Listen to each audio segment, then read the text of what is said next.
Hello दोस्तों, welcome to my channel Pathan education. और आज की इस वीडियो में हम बताने वाले हैं कि किस प्रकार से ज़मीन को मापा जाता है। ज़मीन को फुट में, गज में, अलग अलग तरीके से मापा जाता है। तो सभी को हम अच्छी तरीके से आज एक्सप्लेन करेंगे। तो यदि आप हमारे चैनल पर पहली बार विजिट कर रहे हो तो चैनल को सब्सक्राइब कर लेना और बेल आइकन की घंटी को प्रेस कर लेना। तो आइए वीडियो शुरू करते हैं। जैसे कि आप देख सकते हैं कि यहाँ पर हमारा एक प्लाट दे रखा है, आप इसे खेत भी कह सकते हैं। और ये जो है इसकी लंबाई चौड़ाई आपको पता करनी ज़रूरी होती है। तो वो तो हर कोई आप फीते के माध्यम से माप सकते हैं। तो जैसे कि देख सकते हैं ये 45 फुट दे रखा है, ये भी 45 फुट दे रखा है। ज़रूरी नहीं है ये बराबर ही हो, कम बढ़ती भी हो सकता है। उसके बाद में ये 50 फुट है, ये भी 50 फुट है, ये भी कम बढ़ती हो सकता है। तो अभी फ़िलहाल हमने एक हल्का सा माध्यम लिया है ताकि आपकी स्टार्टिंग जो है बेहतर हो सके। तो 45 फुट आप इसकी चौड़ाई कह सकते हैं, लंबाई जो है इसकी वो 50 फुट कह सकते हैं। तो ये कितना एरिया है, इसे रकबा कितना है जैसे कहते हैं, ये क्षेत्रफल कितना है, ये कितना एरिया है, इसे बीघा में भी कन्वर्ट करना पड़ता है कि ये कितने बिसे है, ये कितने फीट स्क्वायर है। तो सबसे पहले तो हम ये निकालते हैं कितने फीट स्क्वायर है। अगर आप फीट स्क्वायर निकाल लेते हैं तो उसके बाद में इसे बिसा में, बीघा में कैसे कन्वर्ट करते हैं बहुत आसानी से आप बता सकेंगे। तो आइए मैं आपको बताता हूँ किस प्रकार से करते हैं।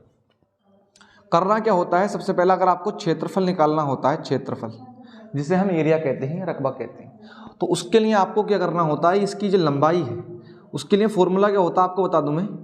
उसके लिए फॉर्मूला होता है लंबाई गुणा चौड़ाई।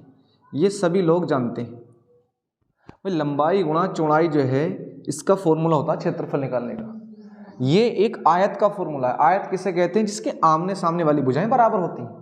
समझते हैं ध्यान से, जिसकी आमने सामने वाली भुजाएं बराबर होती हैं। इसकी भुजा बराबर है, बिल्कुल इसकी सामने वाली भुजा बराबर है, तो इसमें ये फॉर्मूला वैलिड है।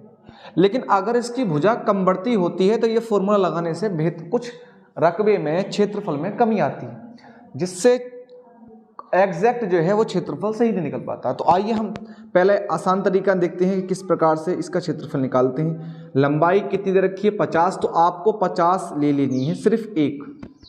ये भी 50 है, ये भी 50 है, तो हमने 50 फुट एक एरिया ले लिया। उसके बाद में आप गुणा का निशान लगाएंगे। चौड़ाई कितनी दे रखी है, चौड़ाई दोनों बराबर है, जरूरी है होना बराबर। तो 45 से आप एक को उतार लेंगे इस प्रकार से।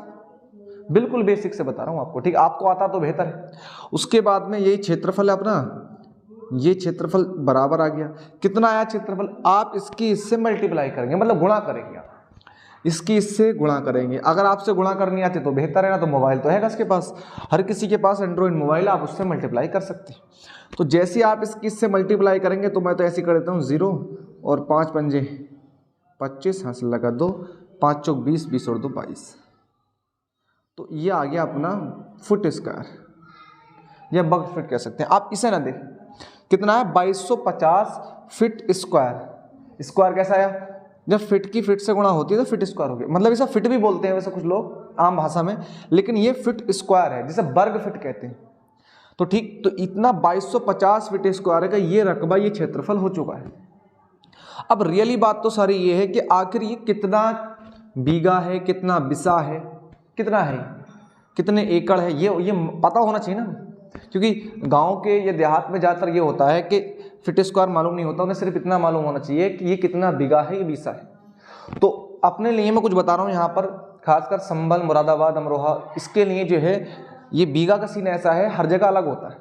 कहीं बड़ा होता है बीघा, कहीं छोटा होता है, अलग अलग मत, क्योंकि ये इंटरनेशनल इकाई तो है नहीं, ये नेशनल इकाई, मतलब कहने का मतलब ये फिक्स नहीं है, अपने माध्यम के हिसाब से अलग अलग बना रखा। तो अपने यहाँ पर जो मैंने नाम लिए हैं, यहाँ पर जो है बीघा छोटा है, अपने हैं 6806 फीट स्क्वायर का। अगर ये यहाँ पर 6806 हो जाते, कितना है 2250, अगर ये 6806 हो जाते तो ये जमीन जो है 1 बीघा हो जाती। 1 बीघा, फिलहाल 1 बीघा नहीं है ना, क्योंकि कम है। तो इसे कैसे पता करेंगे कि कितने बिसे हैं, फिर बिसा किसे कहते हैं पहले ये पता होना चाहिए। बीघा, बीघा होने के लिए यहाँ पर 6806 होता, तो फिर बिसा क्या, बिसा छोटी यूनिट है, छोटा एरिया को बिसा कहते हैं। मतलब 1 बीघा के अगर 20 भाग कर दिए जाएं, 20 भाग, 1 बीघा होता है, उसके 20 भाग कर दिए जाएं, तो 1 भाग जो है उसे क्या कहा जाता है, उसे कहा जाता है बिसा। तो इसका मतलब ये निर्णय निकला इसका कि 1 बीघा में 20 बिसे होते हैं, 20 बिसे। तो अब 1 बिसे में जो है कुछ फीट स्क्वायर भी होते होंगे, जैसे 1 बीघा में 6806 होते हैं, तो 1 बिसा में कितनी होती हैं? 340। अच्छा 340, this is very important point, बहुत इंपॉर्टेंट पॉइंट है। एक दिशा में 340 पॉइंट, वो 340 क्या होते हैं? फीट स्क्वायर होते हैं। मतलब करना क्या है आपको, सिंपली मैंने ये एक्सप्लेन करा है, जो समझना चाहेगा समझ लेगा, बाकी आपको क्या करना है, वीडियो ध्यान से देखना। तो जितने भी आपके फीट स्क्वायर आएंगे गुणा करने के बाद उसे करना क्या होता है, आपको 340 से भाग करना होता है। वैसे 340 पॉइंट कुछ और होता है, 340 पॉइंट आप 1 2 से करें तो बेहतर है ना, तो आप 1 2 ना करें, 340 से भाग करें पूरा। तो आप चलो 340 से भाग करता हूं मैं, तो ये आपका क्षेत्रफल आ तो गया, लेकिन कितना बिसा है, ये डायरेक्टली बिसा में कन्वर्ट हो जाएगा।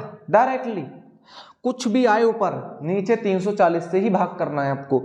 नीचे 340 से भाग करोगे तो ये डायरेक्टली क्या हो जाएगा, आपका बीसा में कन्वर्ट हो जाएगा। कितने बीसा ये जमीन है, तो मैं भाग करता हूं इसे।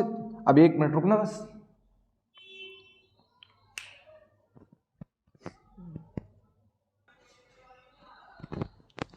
तो माफी चाहता हूं, मैं थोड़ा गुणा भाग करके आया था, जल्दी हो जाए। इससे मैंने भाग कर रहा है, तो ये आया अपना 6.61 बिसा। इतने बिसा जमीन है ये। कितने आप समथिंग कह सकते हैं, 6.5 बिसे, 6.5 बिसे ये जमीन आपकी है, 6.5 बिसे। अगर ये यहाँ पर 20 बिसे हो जाए तो इसका मतलब ये 1 बीघा जमीन हो जाएगी। तो उम्मीद करता हूँ आपको ये समझ में आया होगा। वीडियो अच्छी लगी हो तो वीडियो को लाइक कर देना, और इसी प्रकार से मैं इस चैनल पर ज़्यादा से ज़्यादा वीडियो अपलोड करने की कोशिश करूँगा ज़मीन के माध्यम से। तो उन्हें देखकर आप जो है, अगर ज़मीन नापने में इंटरेस्टेड हैं तो उन वीडियो को देख सकते हैं। थैंक यू सो मच, शुक्रिया वीडियो देखने के लिए, धन्यवाद।